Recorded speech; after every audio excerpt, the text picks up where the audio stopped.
from Los Angeles, California. They are the Mad Scientist Party Hour.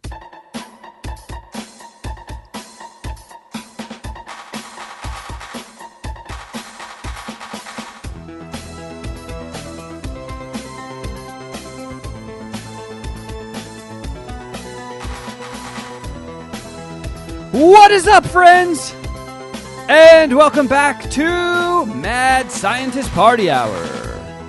My name is Kevin Kraft, joined as always by a dude with a beard and a big bush, and he's coming to us from the ruins of the Livingston Mall. That is the under the bridge troll known as Shuddy Boy. Yo. Get my fucking wires crossed here. We are double fisting it this week as far as guests go. I want to welcome back our good friend Doughboy the Calzone Slinger. That's right. Mamma mia. He's going to whip you up a fucking dough pouch. Just don't ask what that white filling is, baby. Dookie Boy the Cocksucker, welcome back. It's been a minute. I missed you guys. Thanks for inviting me back. I'm glad to be talking to you three gents. Thank you so much for taking time out of your busy schedule to be with us, Jeff. Yeah, I'm much busier than the next guest you're going to introduce.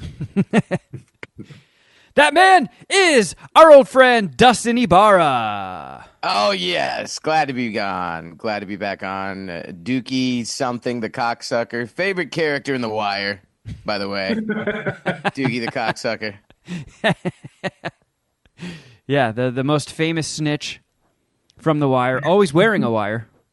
Mm-hmm. Always with a cock in his mouth. Dookie Boy the cold snitch.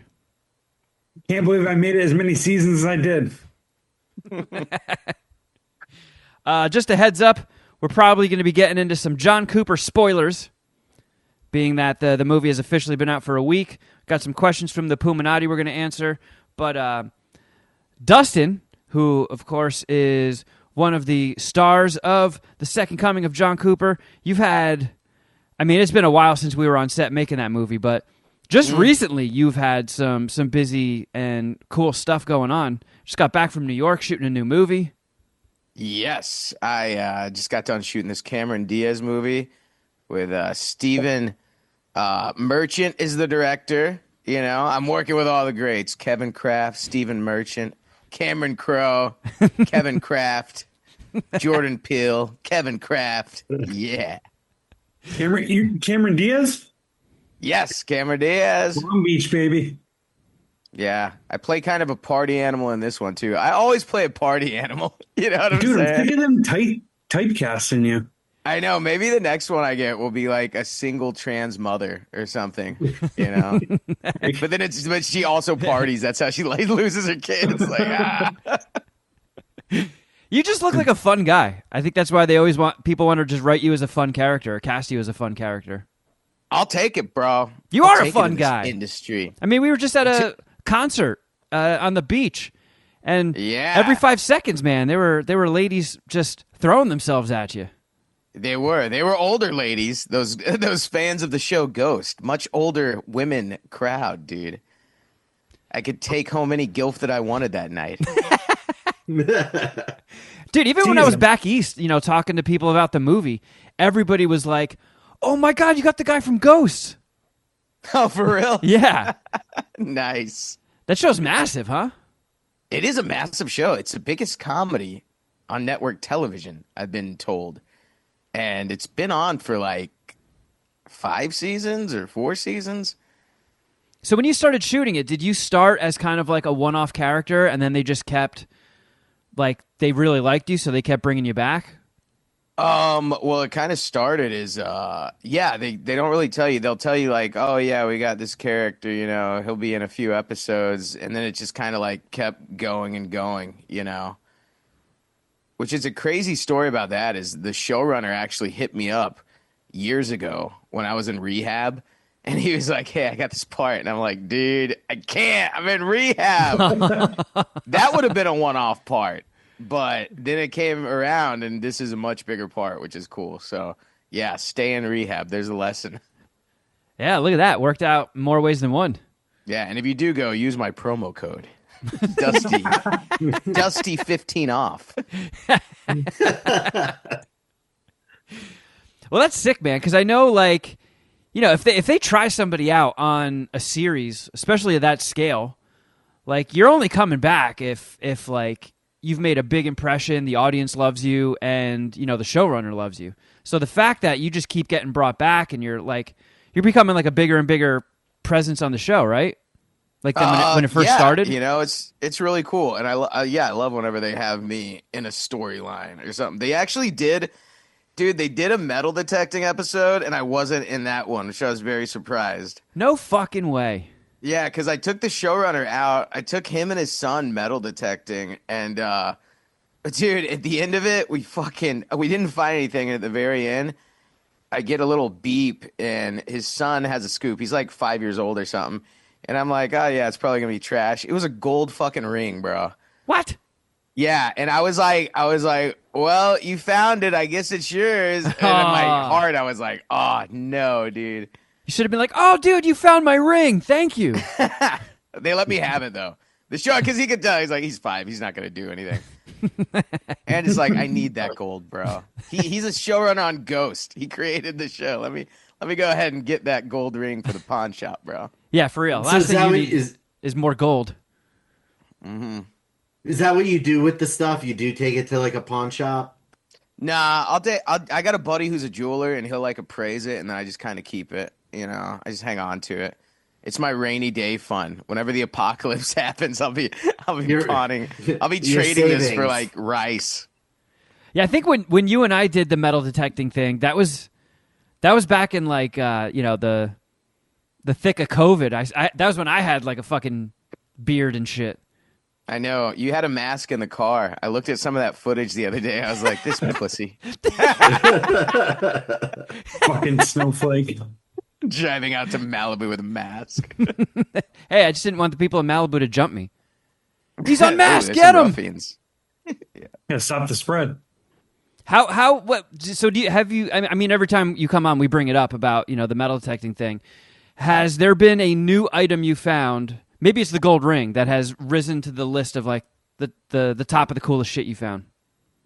So far, it would be gold ring and silver Tiffany's necklace, and when I found that dude's dog tag was really cool. Oh yeah. Yeah, that was. But other than that, I mean, listen, here's the metal detecting report for you. It's been dry on these beaches, bro. A lot of trash, not a lot of treasure. Yeah, everybody But we're still remembers out their there. stuff. Everybody's got fucking air tags now. Everyone does have air tags, but it's interesting because there's like a lot more people metal detecting now, and I think that's a big part. I think I've done that.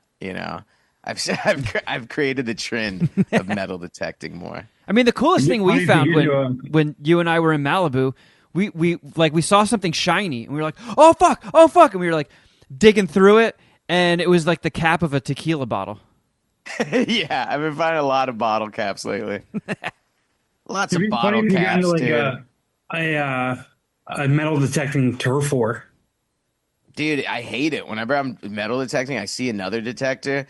It's almost like it feels like, because I mean, it's already a little bit embarrassing metal detecting because you're like, oh, look at me. There's all these hot people, these chicks in thongs on the beach, and I got to beep, beep, beep. And then another dude metal detecting. It's like, oh, God, they probably think we're together. You just gotta hope you look cooler than that guy. I usually do. It's not that hard. Yeah, I remember that. Like going to the beach in Malibu especially. It was just like butts everywhere. And I was just like, oh man, butts. I really hope we find something valuable because I just hold it up in the air and all the hot chicks turn and they're like, ooh, those guys just found a score. Let's go talk to them. Yeah, let's go suck their dicks, man. I'm sure that's how they talk. So how did the shoot go with the Stephen Merchant movie? It was great, man. I was out there for I was just like out there for probably like a total of 3 weeks, and I just went in and out and in and out. And it was a fun time. I got a pretty decent part in there. I'm in it throughout, and like it just feels good to be back on a big budget movie. Not saying that John Cooper was not a big budget, but they didn't have Jimmy John's on set. Dude, we in got this one. burritos one day for lunch. for Crafty. Yeah, That was they sick. had like they had steak and lobster, bro, on the last day. I was like, oh Whoa. shit, Whoa. yeah, that's crazy, That's sweet. dude. It was pretty sweet. It was pretty sweet, That's awesome. It sounds like a cruise buffet. dude. It kind of is, man. And then on that day, because you're like in the cast, you can like cut people in line and shit. It's fucking cool, you know. Hell yeah. Well, Yeah, some like boom mic operator who's been in it for like 40 years. you You're just like, take the "Hang on, entire this tray of stoner needs to come in. you get in front of him and take the whole hot plate of lobsters. Really wanted to get one. Yeah, it was cool though, hanging out in New York, and I saw my brother out there, and did stand up every night. It was a fun time. But also New York reminds me of like I love being here. It's New York is too fucking cramped, bro. You know, that's like a younger me. I'm about to be 40, bro. I can't be like in New York. I'm too old for that shit. I mean, I every time I go back to New York, it's literally just a visit. I haven't partied in New York for a while. I haven't spent substantial time there, but it is just like there's no place on the world like New York. Even just big built-up cities like Tokyo is a way bigger, more congested, compacted city than New York, but it still doesn't match that New York vibe. It's got its own frequency. Yeah, is there mugging in Tokyo? Not really, no. Oh man, that would be pretty funny though. There's hardly any. The only time there's really crimes in Tokyo is when a cult does it. They like poison bombed a subway once years ago, but that just makes up for like having like minor crimes every day. They just have like one massive one out of nowhere, and it's just like, oh fuck, a cult poisoned a bunch of people. Okay. That sounds so much fun, dude. I want a little crime in my city. That's kind of what I like living. No, that's why I like living in the city. I mean, there are other advantageous parts of it, but I want a little danger. I've never understood that when people are like, I like this area. I like New York. It's gritty. It's like, what fucking gritty? Are you Batman? Like, what are you talking? Why do you want to live in the gritty, bro? It's gritty. Yeah, I just picture Jeff walking the streets of New York with just like a real raspy, gruff inner monologue. Oh, so there I am, walking down 40th Street. A man pisses his pants on the corner, screaming at a fire hydrant. This is my city. This city needs me. Ooh, is that 99-cent pizza? I might have to clock that and come back. Oh, look at that raised tomato pie. I'm going to stop in for a slice. Damn it, the line is long. Dude, I had a fucking we don't often record on Tuesdays except when the gods deem it so, and I got butt fucked at the airport.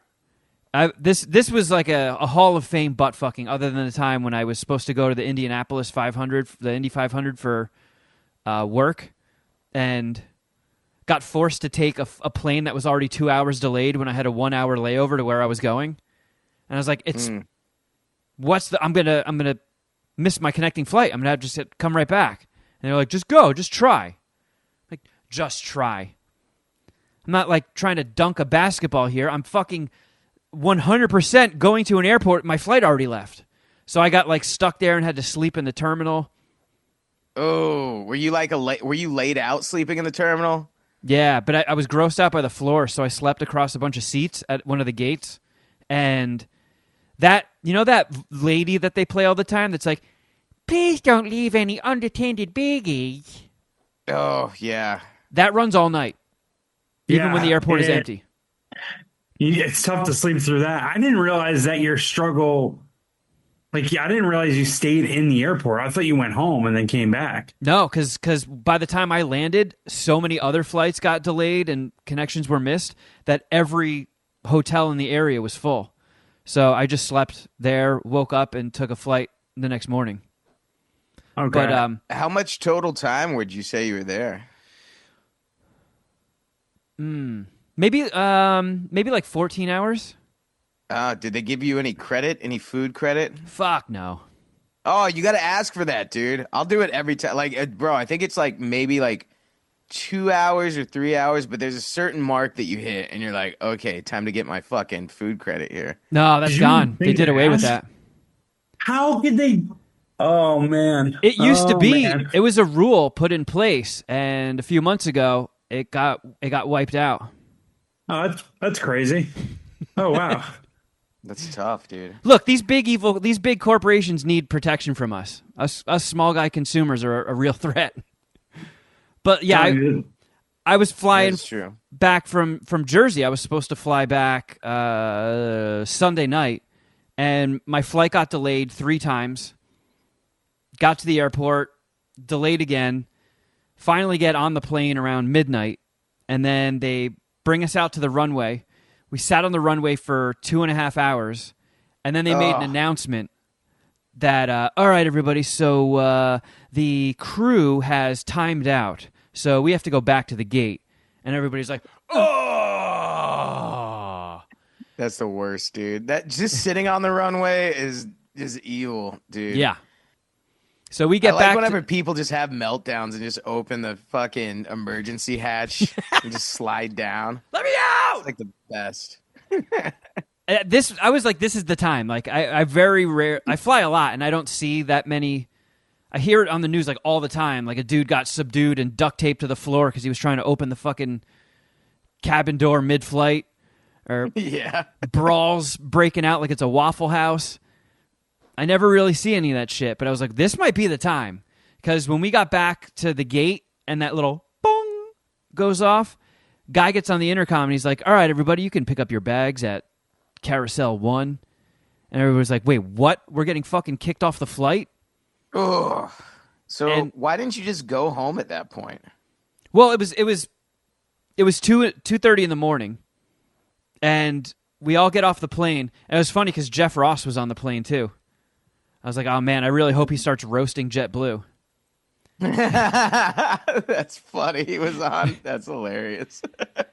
And then when we got off the plane, like at the gate, there was just some chick in a security vest, like making announcements, but like almost like she was annoyed at us. It's like, the fuck did we do? You just stranded us here at 2:30 in the morning and canceled our flight. And she's basically like, yeah, your entire flight has been canceled. The ticket desk opens back up at 3 a.m. Your flights will be automatically rebooked, so check your emails. And then around me, people are getting emails. They're like, oh, man, my flight's at 7 a.m. Mine's at 3 p.m. I open up my email, and it's like, we couldn't find a flight for you within 24 hours. I was like, get the fuck out of here. And like, you saw all these people are yelling at this chick, and they're like, I'm missing work tomorrow, and what am I supposed to do? She's like, I don't care. Like, oh, so now I got to go get a hotel. Like, are you guys going to pay for that? She's like, no. We get any reimbursement? No. Oh God, they should at least get you a hotel or something, man. I mean, That's kind of an adventure, you know. Whenever they get you a hotel and like some food, it's like, all right, this is kind of cool. But if you got to sleep at the airport, oh no way, dude. And it also like it sucks that she was kind of a villain too, and she was lame. But fuck, what just a terrible situation to have to deal with at work. I know. Like you having to tell people no, or just explain it to them, or listen to them ream you as like you're the fucking rep from the airline. I'm telling Yeah. you, there's a way to do it. There's a way where you could just be like, look, you guys know this wasn't my decision. I know this is horrible. This sucks. I'm so sorry this happened to you. Instead of just being like, what are you going to do? What are you going to do? What are you going to do? Nothing. You know what? Yeah. I like that better, you know? Like, they're trying to up their acting like the White House press secretary. Like, no, just put the blame on someone else, you know? I wonder if when she first got that job, that's how she handled it, and she's just been weathered down. Like she's just gotten Yeah. Oh, she's yeah. just broken. Yeah. Or she's a ringer that they bring in for situations like this. Like, bring in Tammy. She's a real bitch. You know, she's not going to put up with shit. Fuck. Yeah. Dude, people were pissed. People were like, I'm following a class action suit. It is ridiculous. Well, here's the thing, because sometimes, I mean, there's nothing you can do about it. What is she gonna do? What are you gonna do? That's just how life has unfolded. But the people that throw tantrums, I'm like, that's not cool. I know. You know? It's either like start rioting or save your breath. Like, Yeah, you light something on fire or sit the fuck down, dude. bust out a window, Like, make this worth JetBlue's while. Like, fuck this place up. Or shut the fuck up and take the corporate dick in your ass like a good American, you know? Mm-hmm. Counterpoint, if I'm there and I'm in that situation, I wouldn't hate seeing a fellow passenger just ream an airline employee, especially if they deserve it. I mean, if they're really nice, that sucks. But if this person's shitty, I don't know. It's at least entertaining. I was like, where is Jeff Ross? Like, he is the Batman for this situation. Where did he go? He definitely got a hotel. You know what I'm saying? He definitely went home. He Did you sleep see in the him? airport. Did you see him after, like in the terminal? No, because obviously he's sitting first class, so I saw him getting on the plane, walking to my seat, and he was one of the first people off, and he probably just fucking bounced and was on the phone with somebody making arrangements. Although he was on my flight back last night. Oh, If you saw him, or like if he was just hanging out in the terminal for a second, you should have just like pitched him on coming on MSPH. Like, hey, we've had comedians on before. We got Dustin. Yeah, this I'm week, sure like- that's what Jeff Ross wants to hear. Like after a 5-hour delay, hey, do you want to do my podcast? Let's take a selfie. Yeah. You want to grow your audience or not, bro? We'll give you like 2 new audience members. Oh, don't you dare shit on the Puminati. I think he's just saying there's a lot of overlap, Jeff. Yeah. That's all he's saying. Fair enough. Yeah, and I gotta say though, Puminati fans are like 10 fans in one. You know what I'm saying? They're dense. They pack a Yeah, punch. they're very dense. Like they're very like Puminati actually shows up. Like out of all the podcasts I've done, Puminati is usually like I'll see them right. a lot at shows. You know. Wearing shit on their chest. Yeah. Oh, you must be Puminati. Wearing a poop emoji. Oh, nice. There's like 25 people in the audience with poop on their shirts. Exactly. By the way, I do have some new merch in the works, everybody. So, and there's no poop on it. Oh. Boo. I have some new metal detecting merch in the works, and there is poop on it. So it doesn't make a lot of sense, but Dustin I'm more Diggs. interested in that. We're gonna Dustin. find your shit. But yeah, so I go out, I call an Uber, because I had to go back to my sister's place. She lives like 15 minutes from Newark, but I got back to her place at like 4 a.m. Woken up by screaming kids a few hours later, and then I had to go on the app and rebook the flight myself, and then I found a flight like exactly 24 hours later, like another 9:15 flight just the following day. That was the earliest flight I could get out. oh no. So I feel bad for your sister in all of this, because whenever you leave a family member and it's like finally I can fart. yeah, I can fart in my own home and walk around naked, and then you show up like, ugh. Oh great, my brother that never stops farting is here. But yeah, I get back there, and her and her husband had to work the next day, so I wake up and had the house to myself a little bit, and then my niece and nephew get back with the nanny. Was there a conversation had with them at 2:30 a.m. or did they just wake up and you were there? I texted them, but I knew they were sleeping and they were going to sleep through it. They even said though, they were like jokingly, they were like, "Oh, if because my flight had already been delayed 3 times, so they were like, well, if it doesn't work out, just come back and sleep in the spare room." And there's fucking Uncle Farts sleeping in the spare room the next day. Uncle Farts. Uncle Farts. Great Rodney Dangerfield movie. Very, very underrated. Uncle Farts. Hey, kid, pull my finger. That would have been a great 80s comedy movie. Yeah. Sam Kinison would have been in it. Why are you farting? Oh! Uncle Farts they shot the pilot and immediately canceled it.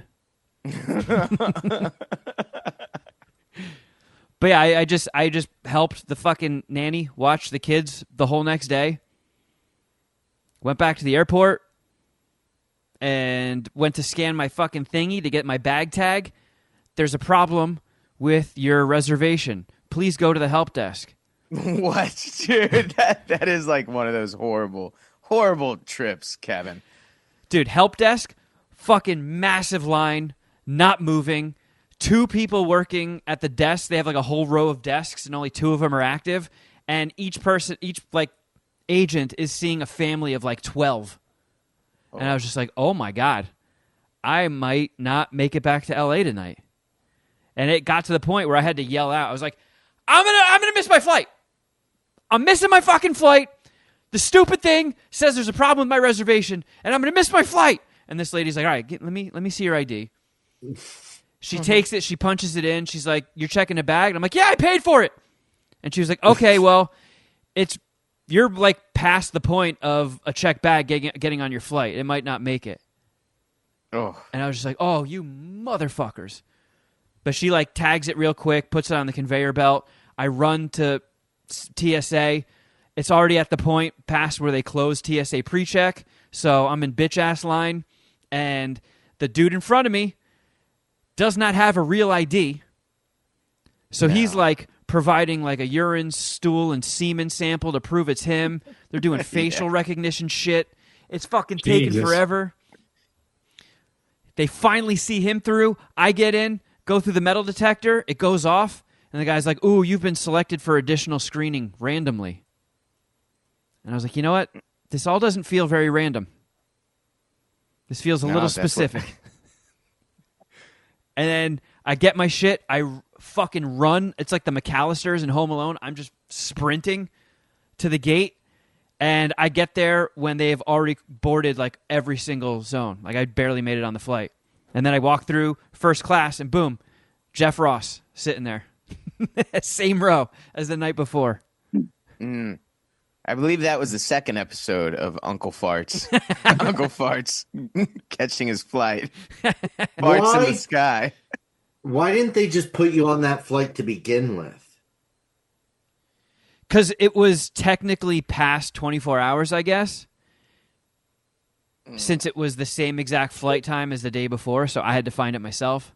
It's just, man. And then of course, I called JetBlue the next day and bitched, but it was just like some Jamaican lady who clearly has, no authority over it. They just hire her to be just a dead end that you yell at that says, I can't do anything. So they're like, yeah, no sort of compensation. You're not getting any extra miles. You're not getting a meal ticket. You get no compensation for us fucking you over. We're not covering your Uber that you had to take in the middle of the night. That was fucking $60. Just if you would like something for free, there's something you can do. There's something you can do because I've been in that situation. I think you have to take it to another level. Bomb threat. Yeah, no, it's like you hit up like. It's like basically the gambling commission of the sky, whatever that is. The fucking FAA. Yeah, you do the FAA thing and complain, and then it's like because they don't want to hear about the FAA, so they're like, you little bitch. Fine, here's your meal ticket for the airport. So then you got to go to the airport and just get your free $15 pizza. Yeah, you can get a free you get a $20 voucher to avoid going to the FAA. Here's a coupon for a free side of fries at Gene Simmons' restaurant. But yeah, made it back in time for a fucking MSPH Tuesday, and that marks an official the 1 week since the release of The Second Coming of John Cooper. And I was on the East Coast for it Monday night on June 8th. I'm the only person up in the household watching TV. It passes midnight, and I was just like, I wonder. And I go on the streaming services, and I'm like, holy shit, it's there at midnight, East Coast? Fucking sick. Because that was like one of my biggest concerns was that, like the guy from MVD, the distributor, was like, yeah, every once in a while, hasn't happened in a minute, but every once in a while, Amazon doesn't put stuff out on its release day. And I was like, how? What? How could that fucking be? How? And It's just like Amazon delivery drivers, dude. That's the same guy who's got to put out your movie. Yeah, sorry, they couldn't find the door code for your apartment building, so a movie's getting delayed today. Yeah, they accidentally released it in Japan. So when I saw that, I was like, oh, cool, I can fucking sleep like a baby tonight. This is sick. I wake up the next morning, and my social media is blowing up from half of Canada. Where's the movie, eh? And I was just like, no! And I just want this on the record. For months, I have been talking with the distributor, and I know everybody fucking likes to point out how neurotic I am, but I would argue I'm just passionate. And I know how things fucking go. So multiple times I was like, hey, I know we've discussed this before, but again, it's coming out in Canada, right? Yes, it's being released in Canada. I was like, okay, because if it doesn't, that's like half the fucking audience baked in, gone. So it's coming out in Canada. Yes, it is. Let me CC another person from the team. That person gets on. Oh, yeah. It's coming out in Canada. I'm like, okay. I mean, I'm fucking bringing this up in our next phone call. now that I think about it, Kevin, they didn't lie to you. They just monkey's pawed you and weren't specific. Yeah. It did come out in Canada, just not on Amazon, like we told everybody. Yeah. Ooh. So I learned from people replying to comments like, hey, I just rented it on YouTube. You can go on YouTube and rent it and buy it. But like, I had people DMing me being like, it's not on fucking Prime. It's not on Google. It's not on Fandango. And What they put it on? Is it like on the Tim Hortons website? yeah, you have to rent it on the Tim Hortons mobile app. Yeah. So I emailed them and I'm like, what the fuck? I've got like the fucking Mounties knocking on my door. You guys didn't fucking put it out in Canada. And then I get a reply the next day saying like, oh yeah, well, I guess if you want it released in Canada, you need to have French subtitles and a French alternate poster. And I was like, well, What? if you motherfuckers told me that ahead of time, it would have been ready. I wasn't late on any of my fucking deliverables. I was early by months on everything. Just to be safe. I would have fucking had this. You could have mentioned this on any of the phone calls we had where I kept bringing up Canada's fucking important. Make sure this comes out in Canada. So, everybody that didn't get the memo, yeah, if you're in Canada, you can rent it or buy it on YouTube. And God fucking damn it, that makes me so pissed. So pissed! Rightfully pissed, man. You've had Kevin, you've had a rough week, bro. I was expecting this. Plus your grandma's cruise, that's a lot. Ugh. Yeah, well, could be worse. Always could be worse. The movie's out. It came out. People seem to really like it. I would say 99% overwhelmingly positive. And, I've been everywhere I went. I've been fucking. We went to Benihana at the night of the release to celebrate, and I'm telling the fucking people at the next table, I'm like, hey, by the way, I just got a movie coming out. I'm showing everybody my phone, the poster. I'm like, take a picture of this, and you can like search it on Amazon tonight and watch it. Giving out flyers to people. Some guerrilla marketing right there. Oh yeah, I even I've beat my gotten chest hit like a up by gorilla. some people online, dude. You did? Yeah. Oh yeah. Yeah. They're very excited. That clip you sent me was a great clip. Oh yeah, yeah. The drug montages are always a crowd Yeah, the pleaser. drug montage that really gets the people going. Like, what is this? Yeah. That was another thing too, because like when you posted it, I was like sick, and I was looking at your page, and your reels get like hundreds of thousands of views, and I was like, yes. And then the algorithm gods knew that like, oh, Kevin Kraft is promoting something. Let's nerf it. I know it got 15,000. But dude, to be honest, the only thing, the way it works with reels, it like stand up is like the only thing that gets a lot of views for me. Yeah. Yeah, that's just how it is. Because is stand up and like a really good metal detecting find. Oh shit, dude, here's what we should do.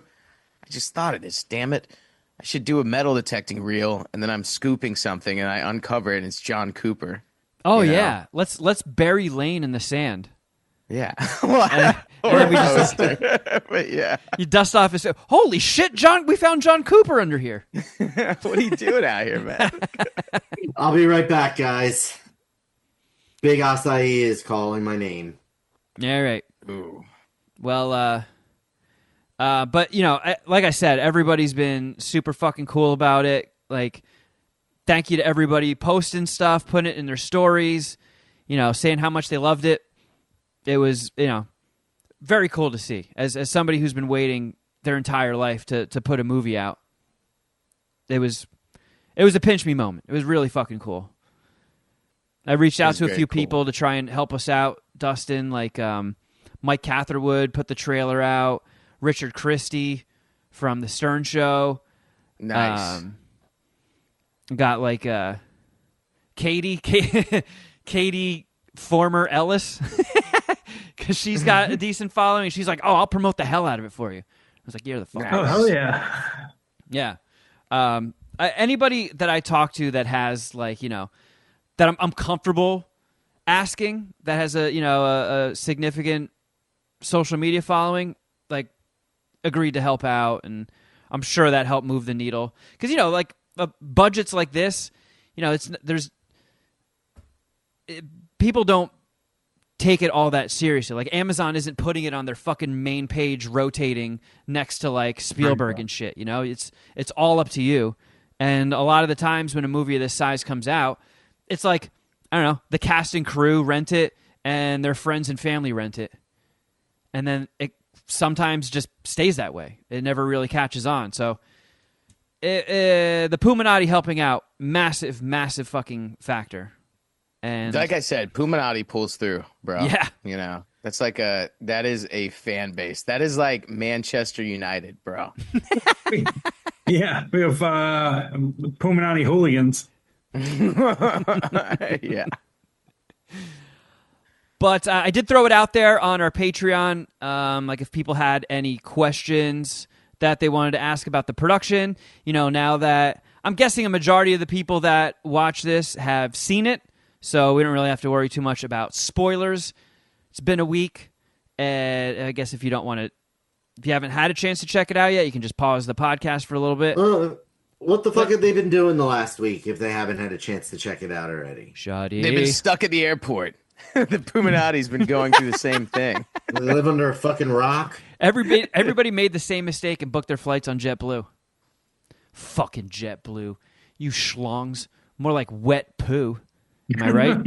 More like, damn, I was going to say jet poo, but fair enough. But yeah, let's take a look at what some people asked. It's definitely a lot more have been added since I last looked at this. And Jeff, we can chime in also, as we are also stars of the film. Yeah, because I want you to take this Yes. first one, Shuddy Boy. This first one especially. I couldn't find Dookie Boy the cocksucker or Shuddy in the movie. I thought they were extras. You take this, Shuddy. We're in the movie, boy. We are only voiceovers in the podcast scene. Scheduling did not work out for me to fly out to be in the party montage. And I don't know what Jeff's excuse was. Sports was on. Yeah. I was working. It was a basketball game that I 100% remember. So worth it. The more time goes by, the worse I feel about that whole move. My bad on that one, guys. But yeah, like Shuddy said, just voiceovers. Which I mentioned a lot of times, but it just got overwhelmed by Shuddy and his ego. Oh, I'm 100%. I play John Cooper. I actually had a few Puminati hit me up too. Like, dude, where were you in the movie? I think I missed you. I was like, yeah, we were. Yeah, you didn't look hard enough if you didn't see me. Yeah. Watch it again. Get everybody else you know to download it and see if they can find me and Jeff. I was They in really- the podcast yeah. scene. Watch it again, dude. They would get excited seeing Shuddy. It's very like Stan Lee in a Marvel movie, you know? Yeah. Like you're always like, did you know that was actually Shuddy Boy at the cafe? Yeah, at one point in the party scene, Shuddy just looks at the camera and goes, Excelsior! But the somebody from the Pooniverse does have an actual on-screen appearance, and that's Cheech. The Cheechmeister is the person in the viral clip that pulls John Cooper's pants down. Yeah. Yep. Cheechmeister did get a on-screen appearance. Helen has also been on the podcast, so she's in the Pooniverse. That's true. In the park scene when John Cooper is asking for money, my stepdad and my mom run up and give him $20. That Yeah, I remember seeing that. that scene actually came from when we were filming that in the park. We pretty much gave Lane and Darren, who plays Barfer, like a mini cam, and we had some ideas scripted and flushed out and whatnot. But then we had so much time at the park, and we had a permit for the whole day. We were just like, all right, just go nuts and just, I don't know, have fun, do some weird stuff. And then one of the producers, I think it might have been Ben South or Will, the first AD, but somebody came up to me and they're like, dude, your family is here. Just send them up and have them recognize John Cooper. That would be like a funny, just flyby moment. And then my stepdad actually was like, hey, here's $20. Oh, a little improv. Yeah, who knew my Nice. stepdad was a fucking master improver? But yeah, that is where Shuddy and Jeff were in the movie. The podcast scene, the Peanut and Walrus show, is that's the MSPH cameo. Jeff, Shuddy, and myself are the three people that call in. Alpha males. And by the way, so I was teasing it last week, Dustin, when your friends showed John Cooper at the tub, and Yeah. what's the woman's name? The mother of the family, Amy. Amy. She laughed so hard at the scene. So this is what I was teasing last week. After they go on the Peanut and or John Cooper goes on the Peanut and Walrus show, and he's telling Clint about it. He just says the host, Walnut, and he just like combines Walrus and Peanut. And she laughed, like she was still laughing 3 scenes later. She loved it. Yeah. It was so Tested funny. well. Yeah, like my cousin like loved the movie and had a movie night at her place that I went to in Jersey, and they showed it in her backyard, and like all of her neighbors and friends came by, and I was like, "Ooh, here comes the walnut scene." Fucking crickets. But What? Amy loved that scene, and she came up to me after the screening and was like, "Oh my god, when he called them walnut, I couldn't believe it." But You should have had her daughter in the movie. Was Chloe there that night? no. Oh, okay. But God, Chloe is like blowing up, dude. It's so funny because she was the actress. She was the kid on Kevin Probably Saves the World, and her and her family, and me and Christy, we've always stayed in touch. And we'll go to Vegas and go to like Grateful Dead and company thing, and we've always, they come to shows.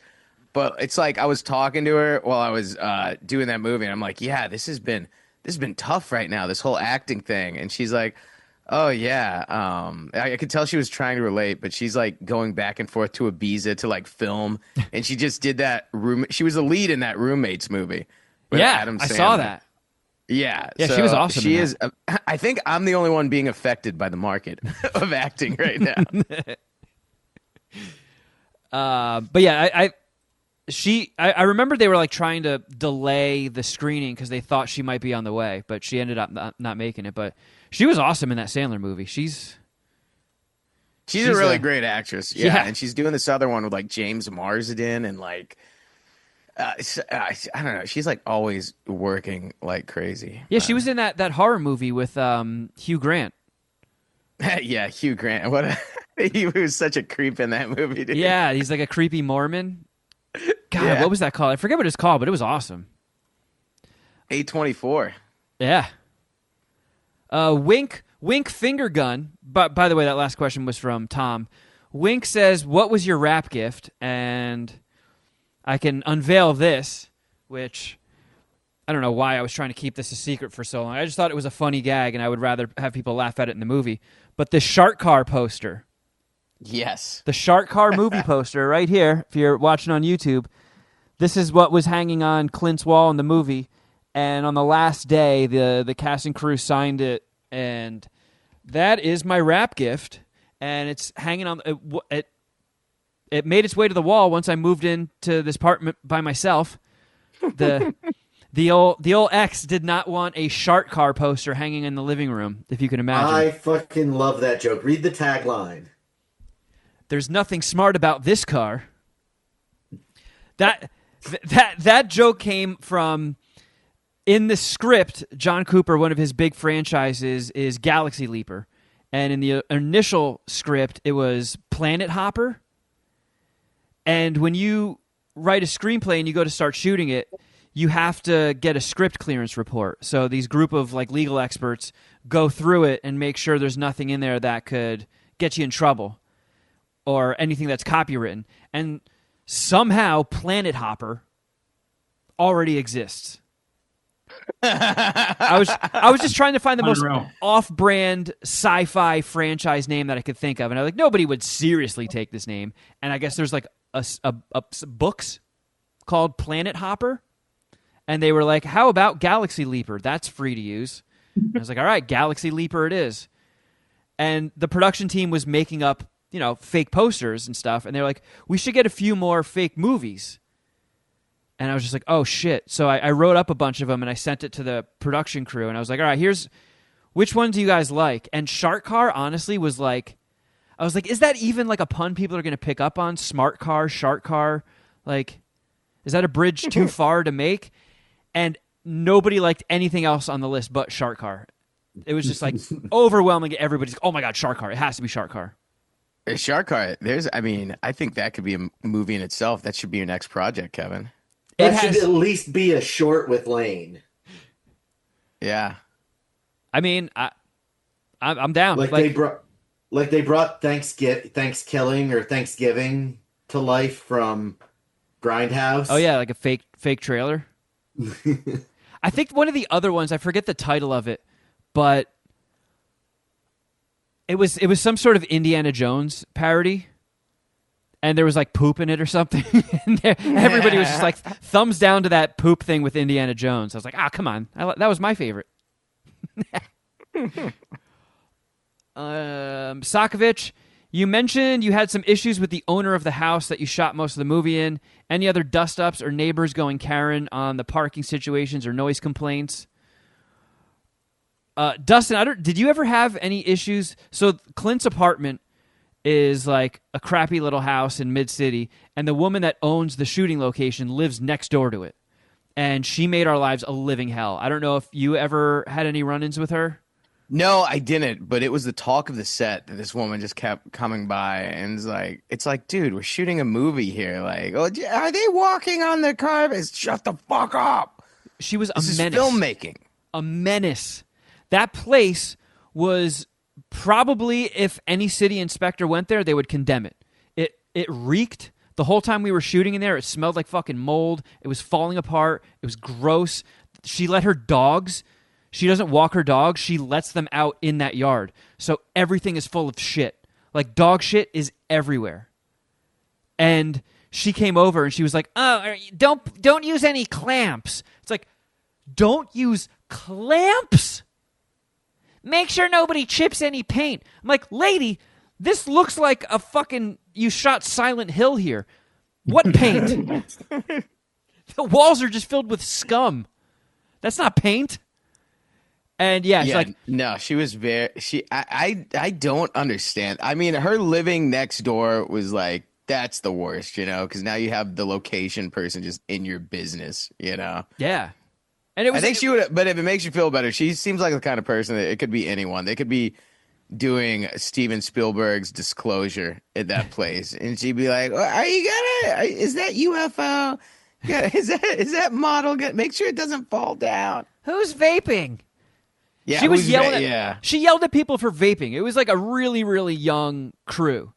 So like as they're setting up like fucking lighting gear and stuff, people were hitting their vapes, and she was yelling at people for vaping outside. It's like, come on, like, don't you have There's a TV? literally nowhere else to do it. Go grocery shopping. But yeah, it was. She was a piece of shit. She fucking sucked. She was really nasty to the producers and stuff. She's a fucking asshole. Like I tried to convince the powers that be to leave a horrible review on the site that we rented that location from, because I'm like, she's a cunt. We should let people know that if you rent this place, you're going to be dealing with a psychopath, like a demented mental patient. Yep. And why didn't they want to do that? They didn't want to ruffle feathers. I'll do it. She sucks ass. Fuck that lady. It was rough. Dealing with her was very rough, and we also had to. They told her everything. Everything was explained, and every day when we showed up to shoot there, she's like, "You guys are back again." It's like, lady, we have it for 10 days. 10 days.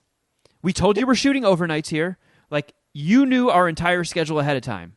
And, like, she would flip out. And then the unit production manager would have to go on his phone, pull up the email of her acknowledging it. And then she would look at it and go, like, oh, and then walk away.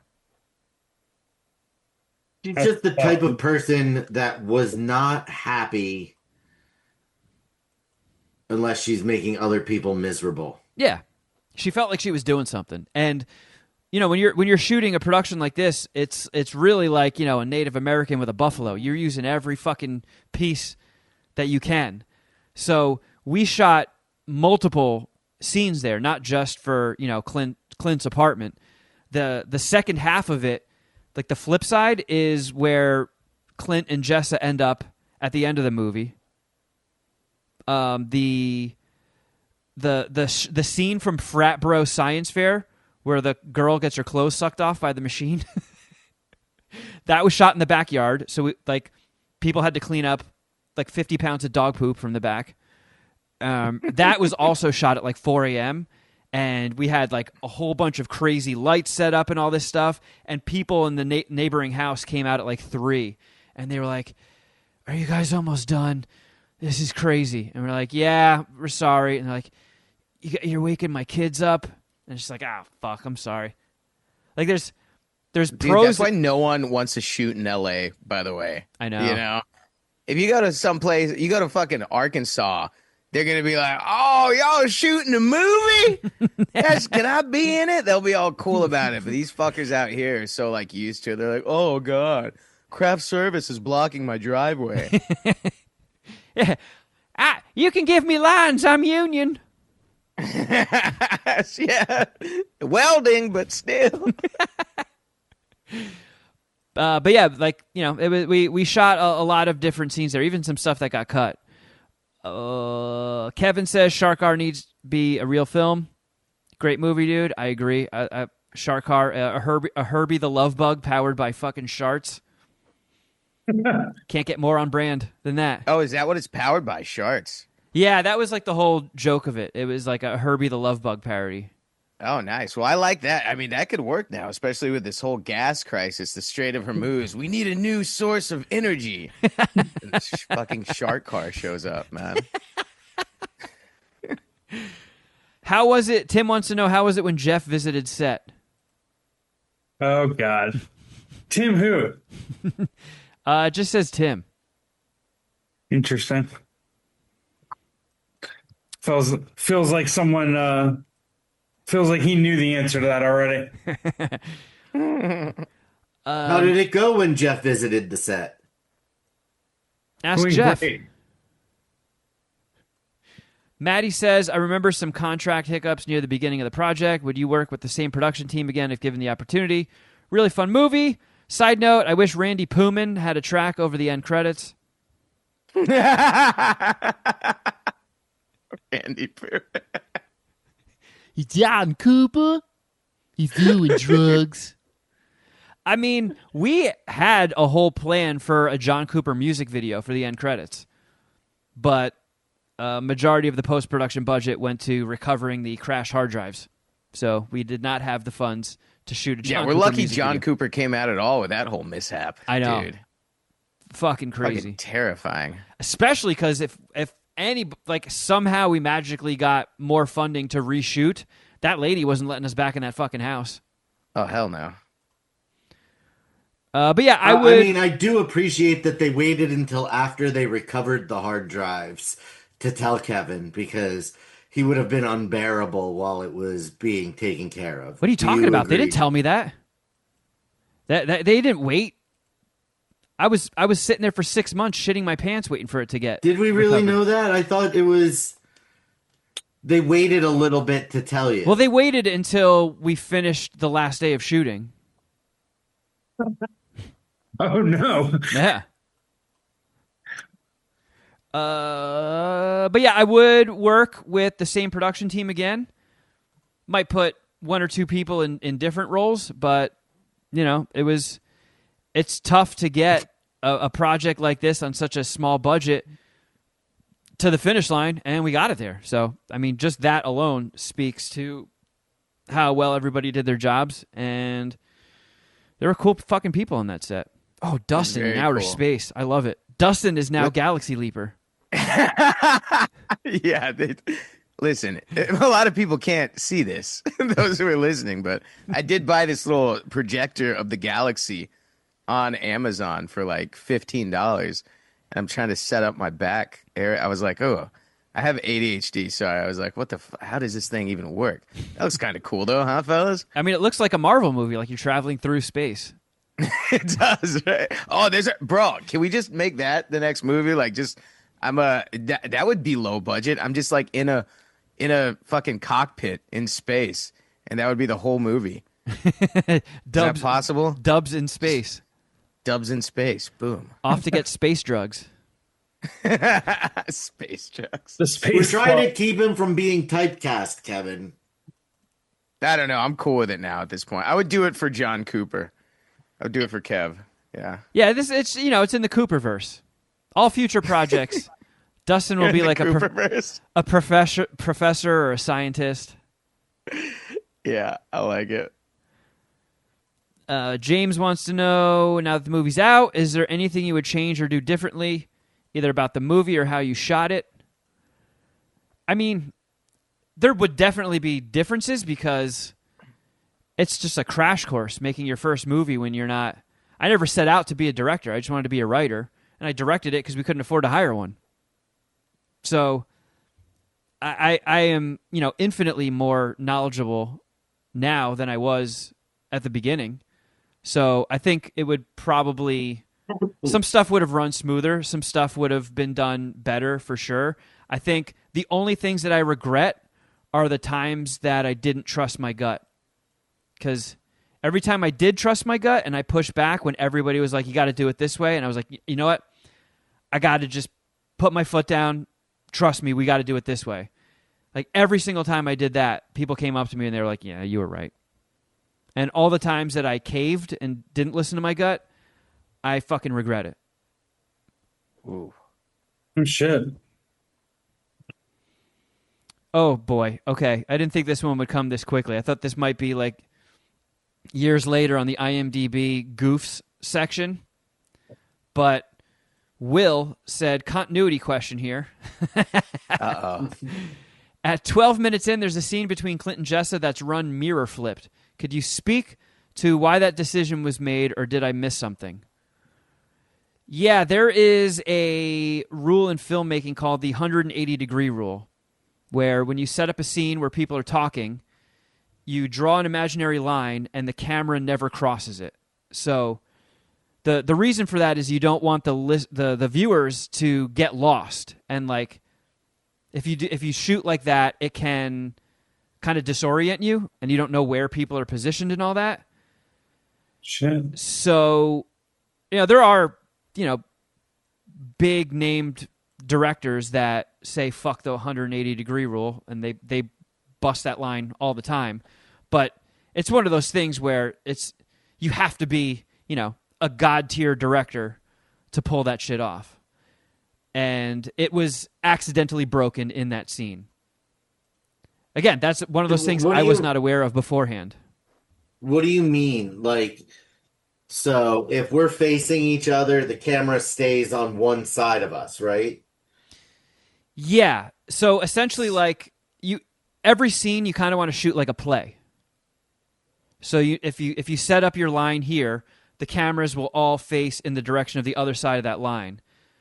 And you just imagine that the audience is here. So you never want the camera towards the audience. You see what I mean? Mm-hmm. So filming that scene, and it was tricky, like maneuvering around, keeping the whole mockumentary format in these tight, confined spaces in this weird, smelly fucking house. And they accidentally crossed the line, so they mirrored it to fix the eye lines and stuff. But damn, I did not expect somebody to catch that in the first week. Yeah, damn. That that's crazy. Hopefully, I mean, I haven't seen it in any of the reviews, so I think we're clear. Yeah, maybe I should delete that. I don't want Rotten Tomatoes getting a hold of that information. Boognish, who was the up-and-coming female comic you mentioned wanting for the movie but were shot down? Was it Steph Tolev?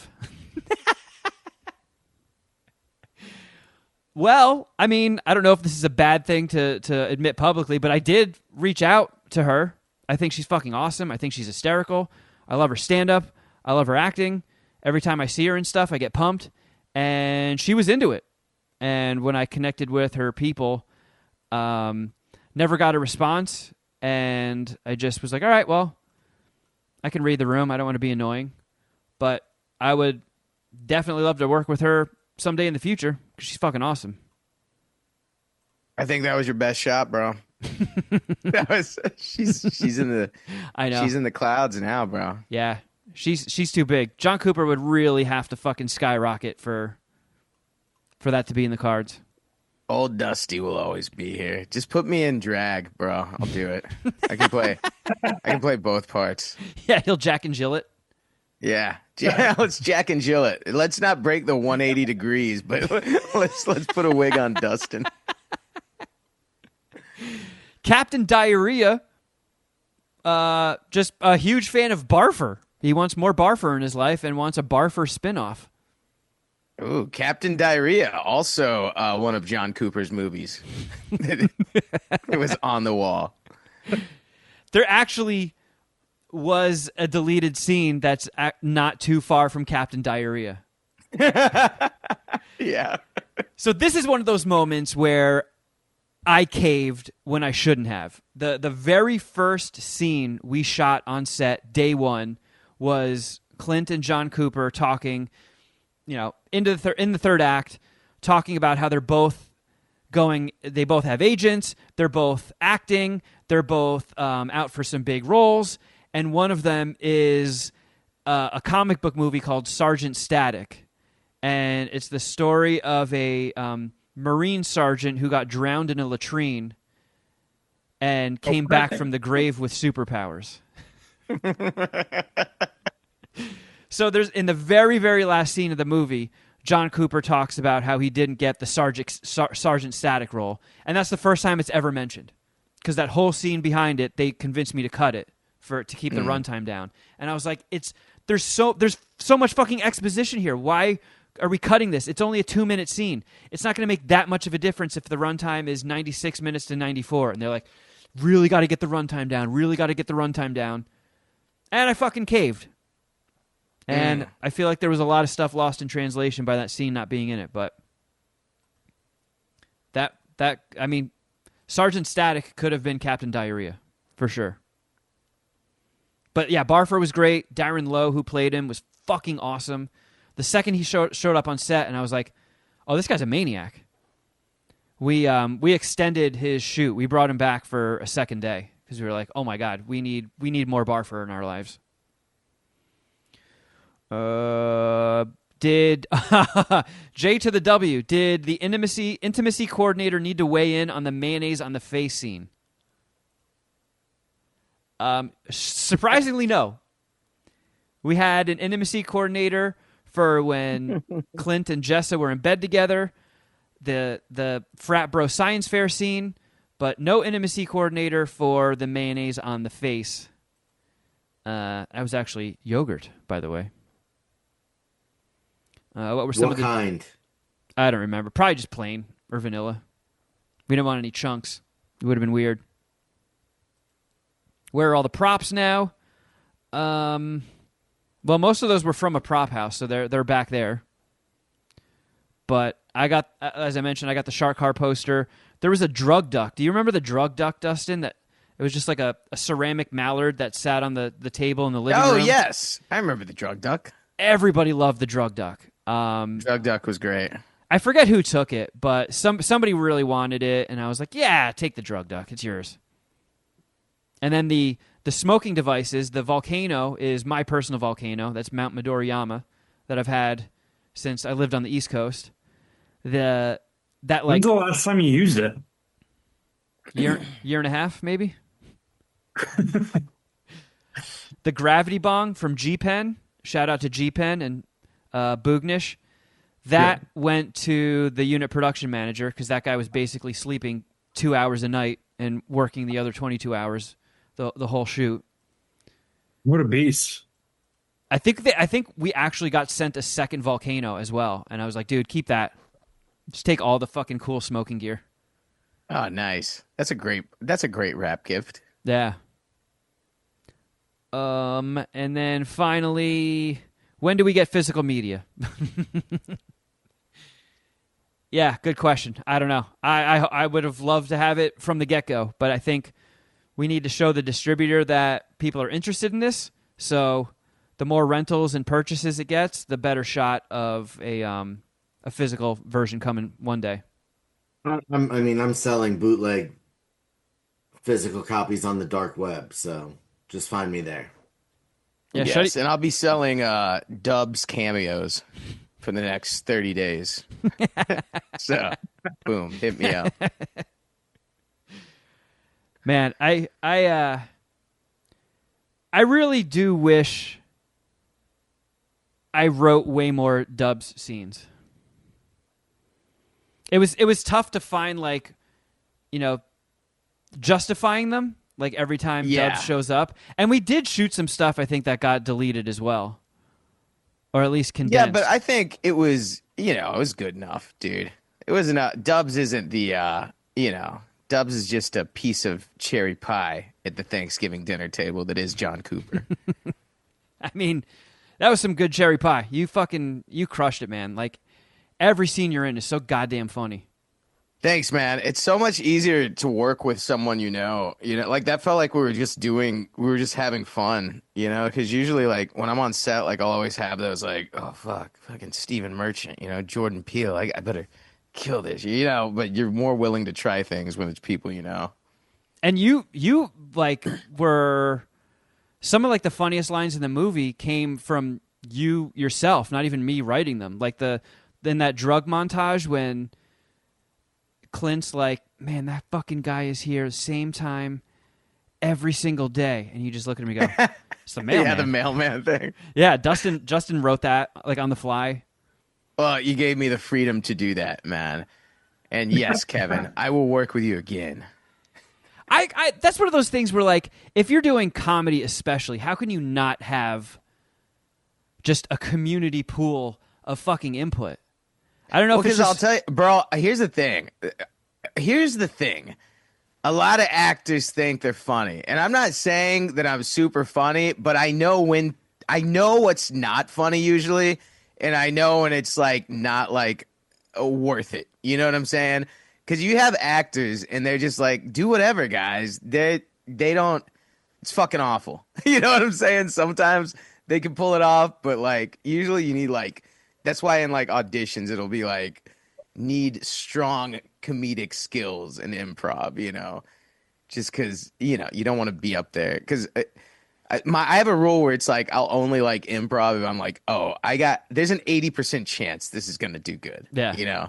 I don't like just trying it out and, like, oh, this fucking might suck. I usually only throw out if I know it's going to be a banger.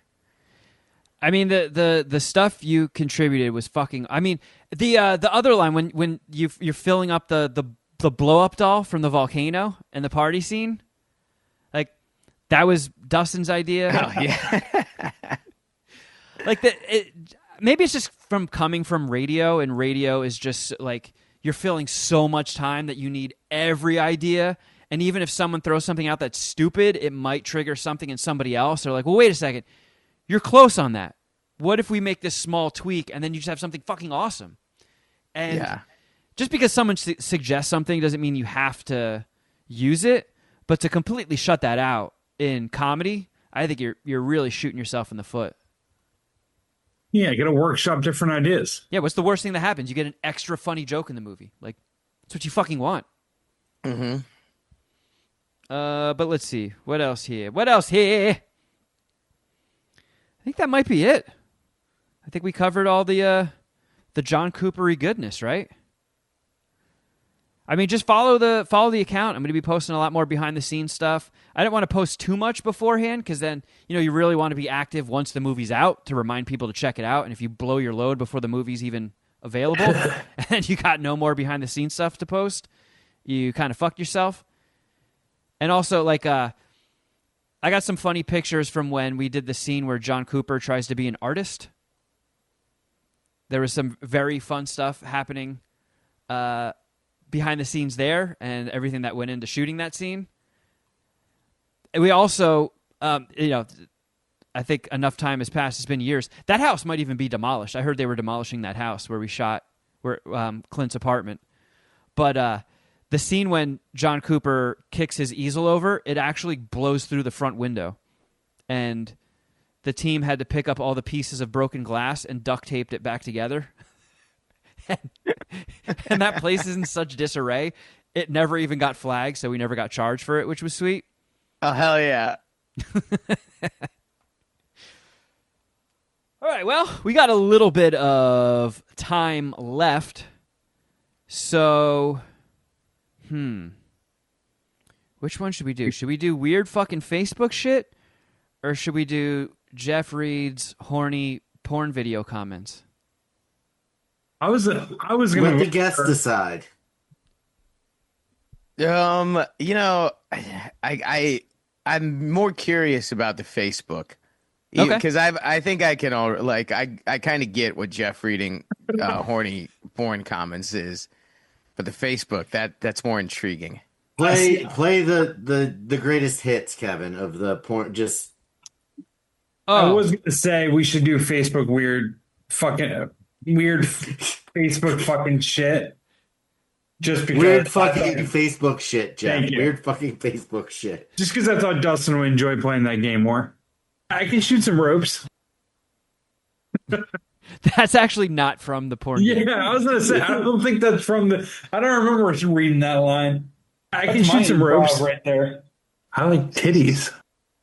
I like fat titty. Wow. These are not Pornhub. Is anybody else so hard right now? Yeah, I am. Happy spanking, fellow comers. That's the one I was talking about. That was the one, dude. Like the people that comment like publicly on porn videos, like the people that are active in the comments, I was just like, this is fucking unhinged. This is absolutely unhinged. I have to find a way to make a podcast bit out of this. And when I saw that comment on a video, my brain read it in Jeff voice. Happy spanking, fellow comers. And I was just like, oh, I was overthinking it. It's just Jeff reading these comments. Happy spanking, fellow comers. But we'll save that for another time. Today, we are going to do Weird fucking Facebook shit. Shuddy, do I have Both of, share permission? oh, that I don't know. You have to request it now. I have requested. The request is in. For those keeping score at home, Jeff and I are tied all time this year at 8 apiece. So, Dustin, the game, weird fucking Facebook shit, there's an account on Threads called Insane FB Marketplace, and they take screenshots of the weirdest shit found on Facebook Marketplace. And I show everybody the listing, and I blur out the prices, and everybody guesses how much they are charging for this wacky item. Nice. So it's a good one to have. Facebook Marketplace, by the way, because you can see their profiles. It'll be like, 9/11 was an inside job. Michelle Obama's got a dick. Crockpot, $20. Jews control the weather. Toaster, barely used. OBO. So yeah, this account does a great job of finding just deranged stuff. Like at this point, it's just a self-sustaining machine. Like people send them stuff, and they just pick the best ones. And then I By the swoop in way, and pick real the best quick, of those. OBO is like the best. Fucking, that's just such a defeatist thing, or best offer. It's like I want this, Yeah, but I'll take anything. You can tell like when they're writing that, they just throw their arms up. They're best Oh offer. yeah, or best. That's like that'd be a great end of a Tinder profile. You know? I'm looking for this. I want a woman with a nice face and good features. OBO. I was looking for a good joke in my dating profile. I might use that. OBO, there you go. Looking for a perfect 10 with fat honkers, a shaved beaver, and a good job. OBO.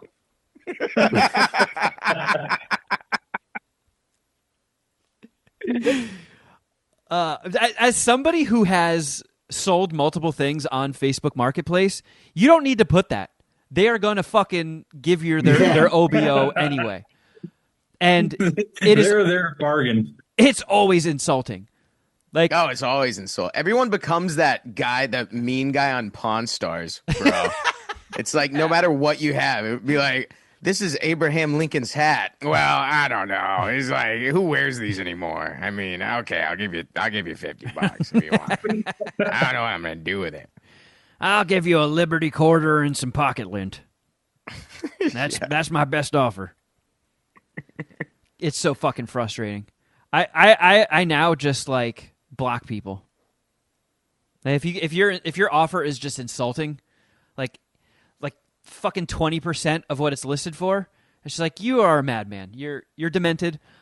You piece of shit. I don't want you fucking up any further days when I sell other shit on here. Fuck off. Oh yeah, dude, Facebook Marketplace is wild. My mom got death threat on Facebook Marketplace.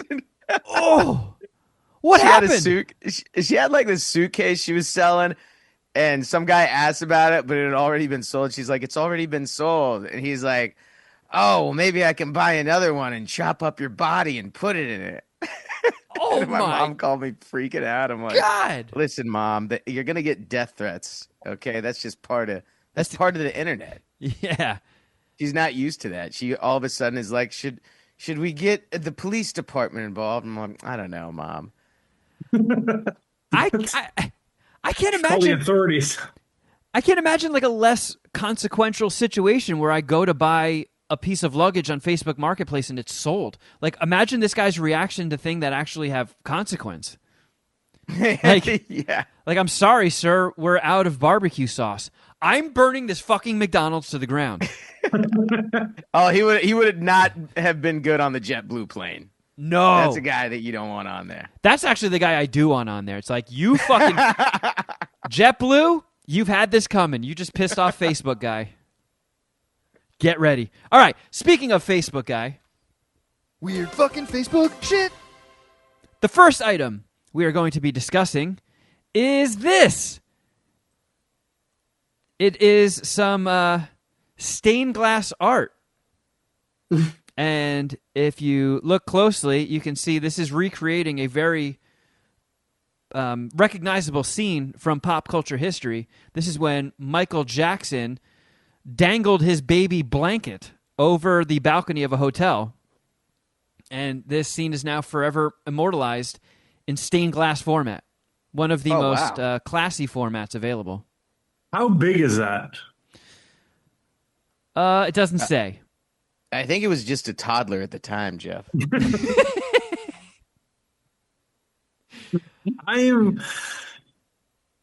I'm kind of interested in bidding. What is there? I mean, I am too. Like this is. I would love to hang this in the front bay window of my house. I mean, Shuddy Boy's It house is His is art. Shuddy Boy, you're perpetually under construction. Like, you could easily just replace a window with this. That is true. I can see it going right next to Meth Rogan and the girl from Archer. I don't know. I think that would look really good next to my statue of He-Man and Battle Cat. I think it's fucking sweet. All right. I mean, look at his face. Look at Michael Jackson's face. He looks fucking insane. Yeah, that's not great. I wish they could have did a little bit better for Michael than that, but other than that, it's pretty sweet. That's what Michael wishes too. So it doesn't really have much info other than this guy saying how much money he spent on materials to make this, and he is not going to do lower than that because he's already lowered the price. So a little bit of a hint there. But Dustin, what do you think this maniac is selling this custom Michael Jackson and blanket stained glass piece? Well, it's a very rare item. I mean, I would say no lower than $200. All right, Dustin says 200. It's definitely a one of one, you know? Yeah, that guy's not making that twice. Jeff, what do you say? I think he's trying to get it for 500. I think it's sick. If it's 200, I might bid. Well, it's not. It's a marketplace, right? So it's not like it's not an auction. No. 200 would be a steal. You're saying 500? I'm going 500. Shuddy, what about you? Dustin said 200 and Jeff said 500? Yeah. It's actual stained glass? I mean, I think so. I mean, it could be like stretched out sweet fruit roll-ups or something. Okay, all right. I am going to say 325. Oh, Shuddy sweeping in with the win there. Jeff, you would have won, but the last time I gave it to close with going over, I got yelled at. So, point for Shuddy. This is a $400 work of art. Oh, wow. I was also closer anyway. Yeah, he was closer. Oh, yeah. Either way, he wins. Oh, yeah. 400. If I can hit the U.S. Open, he might need you to send me that link. Yeah, because this guy's pissed. He already lowered the price, and he's sick of lowballers. If you just offer him what he's asking, it's yours. Oh, I'm not going to do that. All from $395. Although you might want to. He is a true artist too. That's like you might be getting a Pablo Picasso right there. You know. Yeah, this is an investment. It's only going to appreciate. But you guys might want to keep your wallets closed until you see this next item on. Weird fucking Facebook shit. Keeping with stained glass theme, this is a stained glass Taco Bell Tiffany style lamp. Look at this beautiful bastard.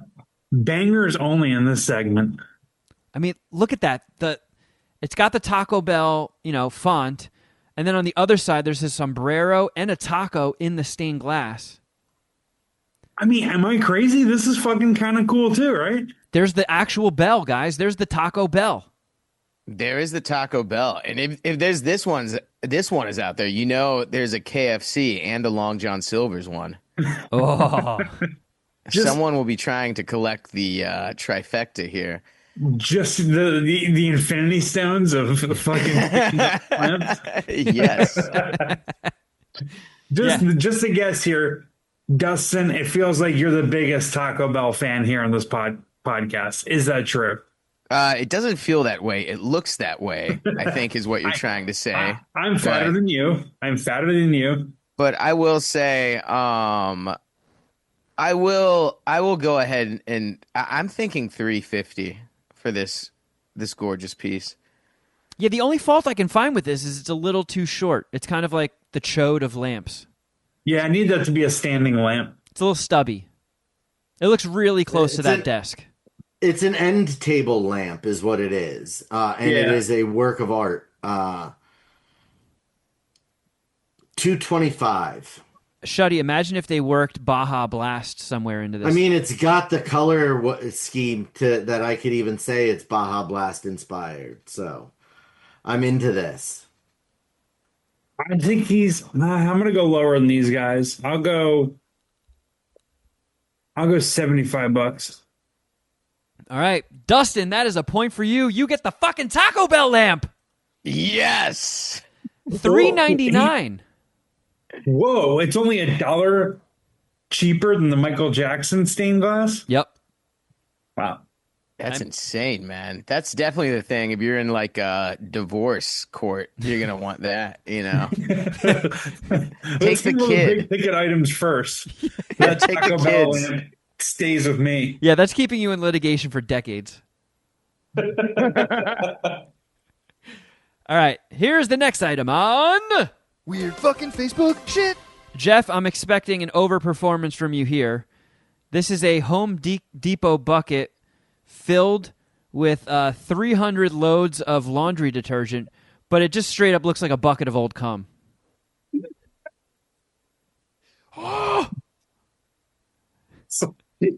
Hey, I already have one of these in my room. I had to do it 3 times a day. So what? It's more the laundry detergent, right, than it is the bucket. Yeah, this so is- am I guessing first? It's homemade, all natural laundry detergent that will Homemade. last. What the fuck? What does I know. that even mean? This guy's selling you a bucket of cum. This is just a bucket of old cum. For real. Homemade laundry detergent. And then he's telling all of his friends, like, dude, I just sold a bucket of my cum on Facebook Marketplace, and people are washing their clothes with it. Well, to be fair, I think cum and laundry detergent is only like one hydrogen molecule away from being the same thing. Yeah, it's like But it's like his Coke- friend, and he's like, yeah, I came in that bucket for 17 years. I tried to. If you had to, how long do you think it would take to fill up that bucket, Jeff? Yeah, start with me. Okay. I'll have it full by 9 p.m. I can get it done by the end of 2026. I mean, no way. By the end, that's 5 gallons, bro. I think. Oh, I said 17 years. I'll stick with that. 17 years. 17 years. Every nut is in that bucket. I would say a decade. You know, I could get it done with enough, like just pure will and just a lot of electrolytes. I think I could do it. Yeah, Who knows what porn's going to be in 10 years, you know? you got to eat a lot of celery. Well, all right, Jeff, we can start with you. 5 I gallons said of 17 detergent. years. Oh, okay.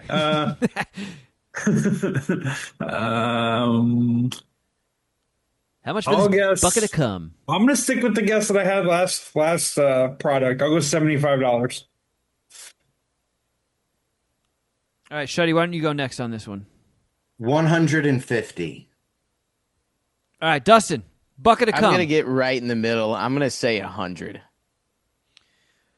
All right. Well, everybody went over, so I got to go with the lowest. It's a point for Jeff. This bucket of cum is $40. It's a pretty good deal for a bucket. That of is a cum. very good deal for 300 loads of laundry detergent. So made, too. I know this is going to sound weird. No GMOs. I hate to be a nitpicker, but I question the integrity of the just open bucket full of liquid. Like, You how? got the cap next to it, so. I guess, but like every time you want to do laundry, you got to uncap that thing. Like, how long He is that ships really it going to you. How long is that going to stay fresh? It looks like a fucking. It looks like a big tub of egg drop soup. There's fucking chunks in it. This is bumming me out. We got to move on to the next one. Famous singing guy. I'm fucking grossed out. All right, moving right along here on. Weird fucking Facebook shit. This is a good one for the sports fans here. So, trading cards are very big these days. I know rookie cards are as well. So, this is a collection of 1991 Topps Desert Storm Saddam Hussein rookie cards. I mean, someone needs to get a hold of Topps and ask them what the fuck they were thinking here. Let's see, 91. That was Gulf War. Yeah. Yeah, Desert Storm, right? This guy got, what is this? 1, 2, 3, 4, 5, 6, 7, 8, 9, 10, 11 copies of the Saddam Hussein rookie card. And they're It's a lot of fucking Saddam Hussein rookie cards. Unbelievable. Are there stats on the back? yeah, and what I are wanna they? see. Dustin, two of my good friends growing up are like big sports card collectors, and one of them spent $12,000 on a lot of Keldon Johnson rookie cards from the San Antonio Spurs. Damn. Yeah. Do you even know who that is? No. All right, so Pretty good player. He took a loss.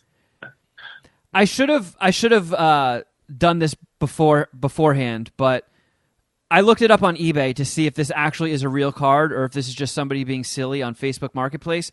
It's fucking real. This is a real fucking card made by Topps. Unreal. Wow. Unbelievable, man. Unbelievable, these fucking guys. Allie. And I have the back of the card. There's no stats. Does it give like a little origin story?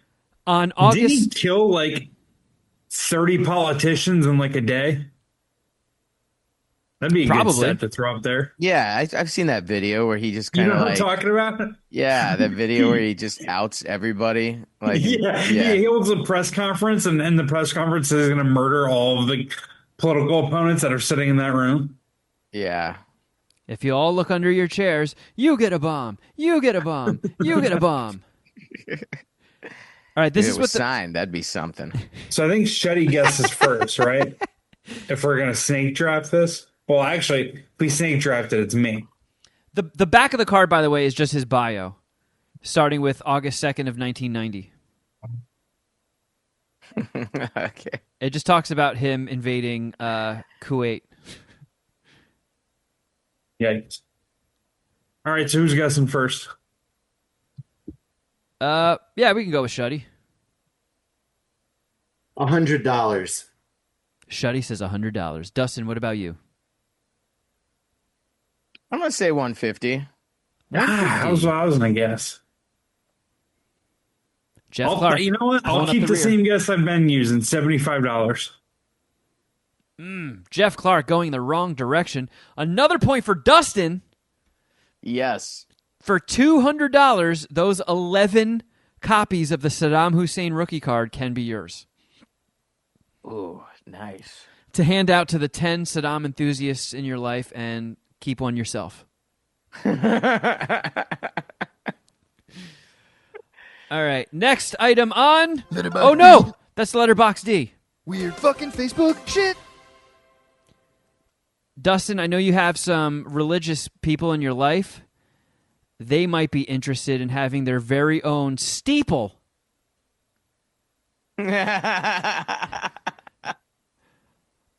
The description just says steeple, as if the pictures of the steeple didn't give it away. So I don't know under what circumstances this steeple fell off the church or if somebody stole it. But I guess if you're willing, or you're looking to start your own church, and the one thing you're missing is a steeple, you're going to be interested in this listing. Yeah, you are. So, That's Dustin, interesting. I mean, the thing is, a steeple is not that versatile, I don't think. It's kind of like just a steeple. I'm trying to think of what else I could use it for, Is it hollow? Maybe storage? yeah, What are you going to store in a steeple? I guess you could. a bunch of A smaller it would be- steeple. it Just would be stack kinda- steeples in there. It would be kind of cool as like converted into like a Dr. Pepper machine or something. Just fill it up with soda from the top. This is where I keep all my party hats.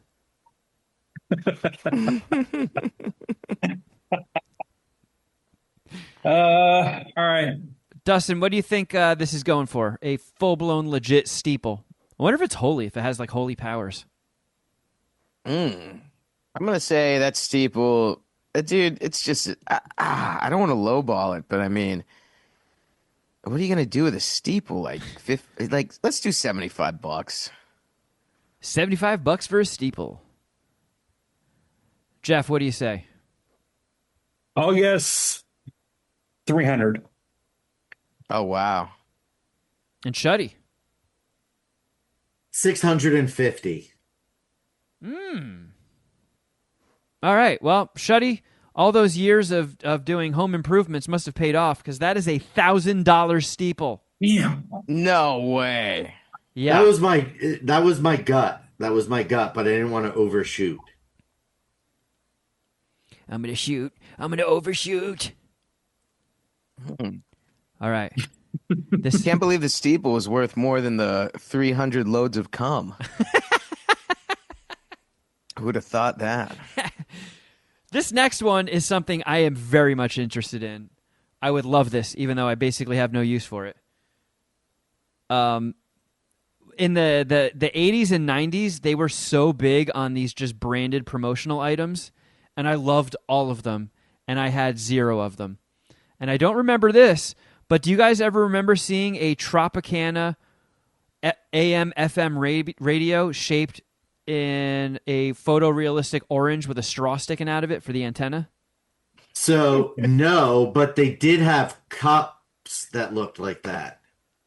This is awesome. I would just start becoming a terrestrial radio enthusiast again if I had this. That is pretty amazing, dude. Like, I loved the Garfield phone. I didn't even like sports, but the Sports Illustrated fucking football phone, I was like, sick. I loved it when something looked like something that it wasn't. And an AM FM radio in the shape of an orange. I don't know. I still am like, I want it. I fucking want this. I want this. I mean, it would be pretty great if the zombie apocalypse happened and that's all you have. You know, you gotta walk around with your Tropicana orange juice phone or radio. You'll have to speak up. I'm talking into an orange. All right, Shuddy, what do you think this Tropicana vintage radio from the 90s is going for? According to the description, it works. $50.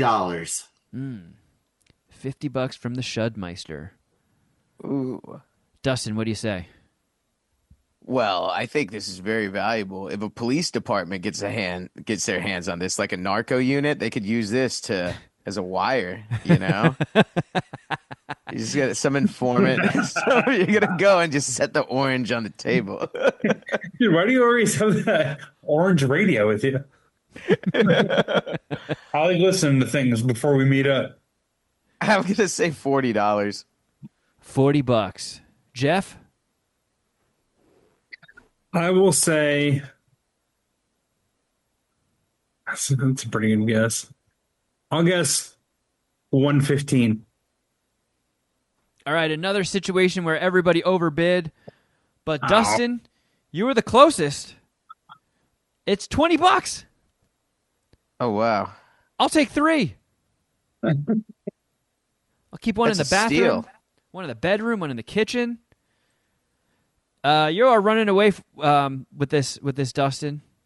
Wow. First well, timer. I mean, I do love Facebook Marketplace. Well, let's see how you do with this next one. On Weird fucking Facebook shit. this kind of fits a theme that we did last time we played this game. People taking items and like gas powering them. Somebody fused a recliner with like a motorized fucking wheelchair or something. Yeah. I mean, look at how much fun this guy's having. Look at his fucking face. Oh man, that guy's definitely in the Puminati right there. Yeah. I definitely have seen that guy at an Ellis event. I mean, this thing is also like objectively awesome. Yeah, so the description says it's an Invacare Pronto M94 Sure Step heavy-duty power chair combined with a recliner, a 500-pound capacity. The recliner is 30 pounds heavier than the original chair. There's some stats here with the battery and whatnot. Battery lasts 10 to 20 miles per charge.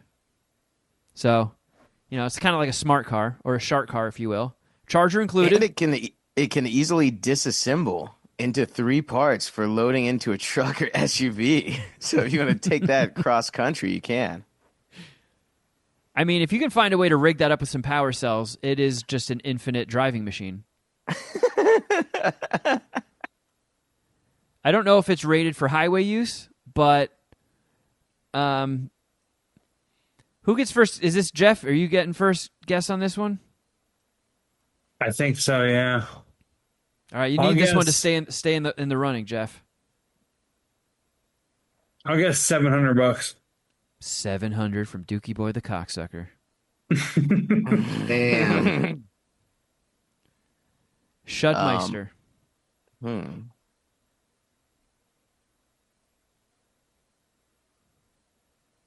I am going to say 525. Okay. Dustin, what do you make Ooh. of these two bungholes and their bids? I mean, I think I'm gonna go with like 400, dude. I mean, yeah, I'm feeling 400 for some reason, but I don't know if that's a low ball. Like I mean, I just want to see someone getting pulled over on this. That'd be a great cops clip, dude. Get a DUI on that. Yeah, sir, step out of the chair, please. Actually, the law says that I don't have to roll down my window. And I know my rights. Jeff, staying alive, baby. That is a point for Jeff Rowe God Records. Damn it. This guy wants $1,100 for that fucking thing. That guy What? is on drugs. Yeah, I mean, look at his well, face. he obviously is on drugs. Well, sure, yeah. Look at his fucking face. He's definitely on drugs.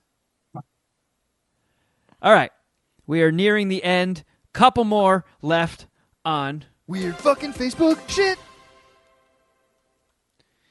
this next one. Unlike the rest of the things we've covered, this one's stupid. So if you ever wanted your front door to look even dumber, you can buy this one. It's covered in pennies. This fucking guy just glued a bunch of pennies to the front door. Front and back. It's covered. And Seal. he'll even replace any pennies that fall off. Which, Oh, wow. with the penny being discontinued, this whole door could one day be a collector's item. So maybe it's not as stupid as I think. Wait a second. Did that officially happen? Yeah. That happened a long time ago, Jeff. Yeah, around the time when JetBlue no longer had to compensate you if they fuck you in the ass. I don't. I never knew that got approved. Fair enough. Or got made into law. All right, Shudder-Rooney, how much do you think a front door covered in pennies would cost? Does it say how many pennies were used? Uh, It does not. I'm going to say $320. Interesting. Dustin, what about you? I mean, I was gonna say 75, but pennies are going out of circulation, so it is more rare. I would say $100. Okay. Jeff? What was your guess again, Shuddy? 320. It's a good one. I'll go an even 500. I don't feel great about it.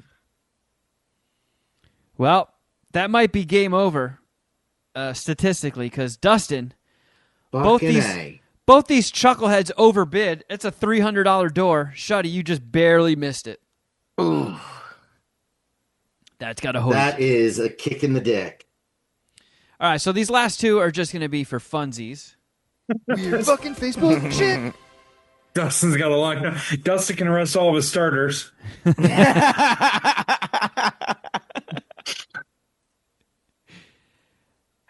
All right, here is another one in the long-running gag of gas-powered things that shouldn't be gas-powered.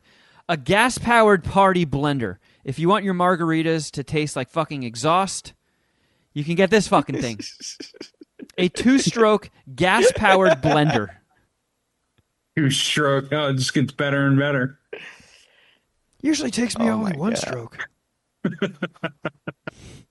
I'm a power stroker. What do you want me to say? Happy spanking, fellow comers. Who's guess first? You motherfuckers. I think Dustin. Ooh, I'm gonna say I'm gonna go with I'm gonna go with $125, man. 125. That is a nice cast iron fucking steel plate that it's resting on. You can tell they did put some work into this. It has handles on it, which is very interesting. Yeah, like bicycle handles. Yeah. Well, maybe it gets so like the gas power is so effective they can like hold it down. They're just like this. It's like the Sibian of blenders. Yeah. I like how your blender could need an oil change too. So you need more spark plugs. This just isn't going to work. All right, what do you think, Jeff? I'll be pissed if that costs more than my Ninja. I'll I'll go $80. All right, and Shuddy picking up the rear.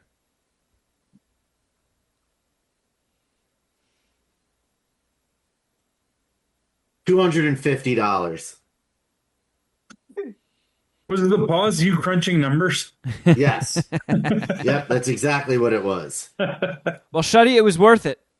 That is a $375 blender. My God, I would pay $375 to not use that blender. All right, final item on Weird fucking Facebook shit. and it is more gas-powered shit. If you want to really channel your inner 90s, you can buy rollerblades equipped with a gas motor, engine, whatever the fuck this is. It's very skimpy on details, but as you can clearly see from the picture, this is a rollerblade with a fucking gas thingy attached to it.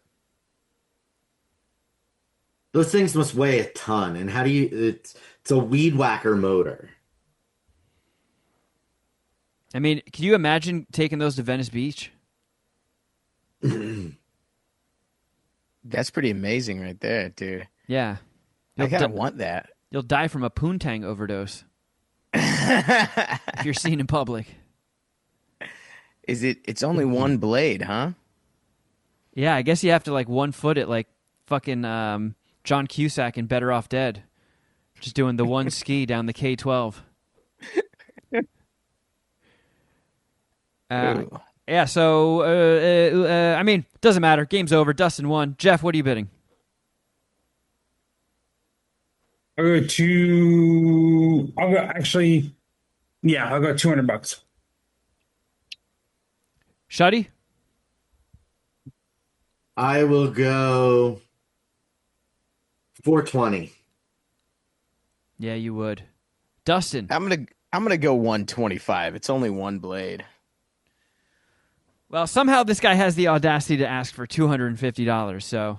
Nice. Jeff? My Yeah. God, it's not the Iron Man suit. Jeez, what are you doing, man? Yeah, this guy was really proud of himself when he invented this.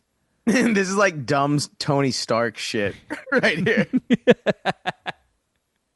Dude, that's a good idea for a short. Just like hillbilly Tony Stark.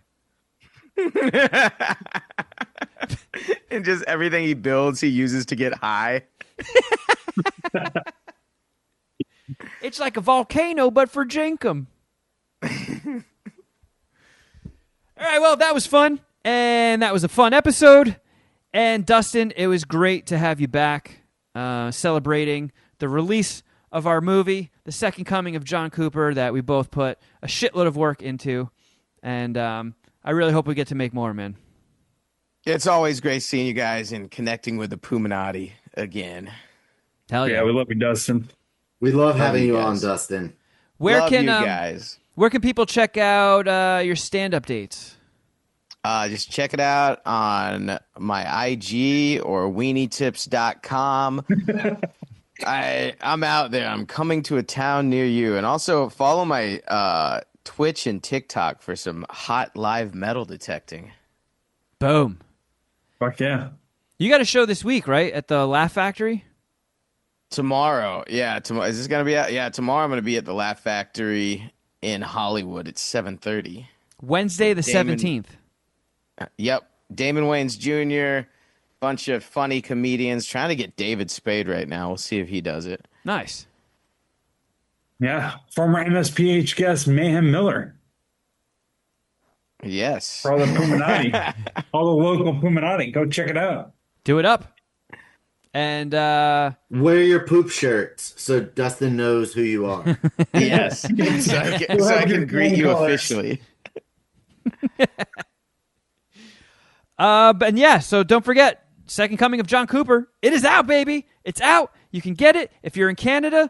Sorry, they fucked you. They fucked me too. But Fucking YouTube. Canadians.